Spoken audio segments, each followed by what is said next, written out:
This title is narrated with virtual voice, computer-generated narration for audiobooks. Living Patterns by the Practical Atlas.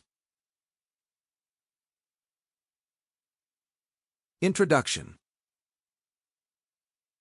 Rediscovering human-centered design. When we walk into certain buildings, wander through certain neighborhoods, or spend time in certain public spaces, there is an almost intangible sense of comfort and rightness that settles over us. These places feel alive. They seem to embrace the human beings who occupy them, drawing out feelings of belonging, safety, and even joy. Other spaces, however, leave us cold. They may be sleek, modern, and impressive to look at, but they feel sterile, alien, and disconnected from human life. For Christopher Alexander, one of the most innovative and provocative architectural theorists of the 20th century, the difference between these environments was not a matter of taste. It was a matter of whether or not the space was rooted in the living patterns that underlie human experience. Alexander believed that design should never be about aesthetics alone. Instead, it should be about creating spaces that enhance life.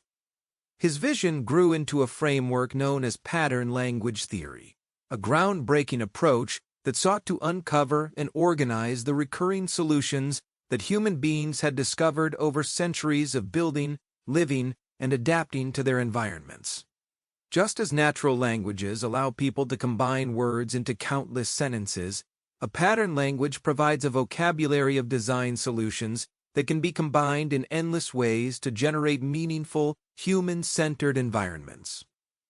This introduction to Alexander's ideas is not simply about architecture in the narrow sense.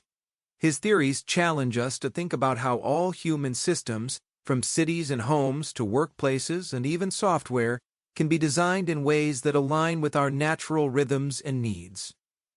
His insistence on grounding design in lived experience resonated far beyond architecture, influencing urban planning, education, community development, and even computer programming. To appreciate why Alexander's ideas matter, it helps to understand the context in which he worked. In the mid-20th century, much of architecture was dominated by modernist ideals. Buildings were designed as machines for living, stripped of ornament, optimized for efficiency, and often indifferent to local culture or human comfort. Housing blocks, office towers, and suburban grids multiplied around the globe, often producing environments that were more about the ambitions of designers than the needs of the people who inhabited them. Against this backdrop, Alexander's voice was radical. He insisted that design was not about ego, spectacle, or ideology, but about life itself. The heart of Alexander's contribution was his discovery of patterns, recurring configurations of space, form, and relationship that consistently support human well-being. These patterns can be as small as the placement of a window or as large as the structure of an entire city. For example, people throughout history have created courtyards, plazas, and porches because these spaces provide shelter while allowing openness, encouraging interaction while offering privacy. Alexander cataloged such solutions not as rigid formulas, but as adaptable principles that can be shaped to fit different times, cultures, and settings. One of the most powerful aspects of Alexander's work is its accessibility. His books, particularly A Pattern Language, 1977, and The Timeless Way of Building, 1979, are written in language that anyone can understand.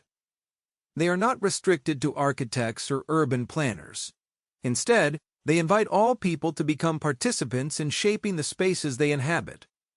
In this sense, Alexander democratized design. He argued that the knowledge of how to create living environments is not the exclusive property of professionals, but belongs to everyone. This book explores Alexander's vision in detail. Each chapter will examine a different facet of his thought, his biography and early influences, the intellectual roots of pattern language theory, the mechanics of patterns as design tools. The ideas expressed in The Timeless Way of Building, the structure of a pattern language, To keep listening to this audiobook for free, click the link in the description.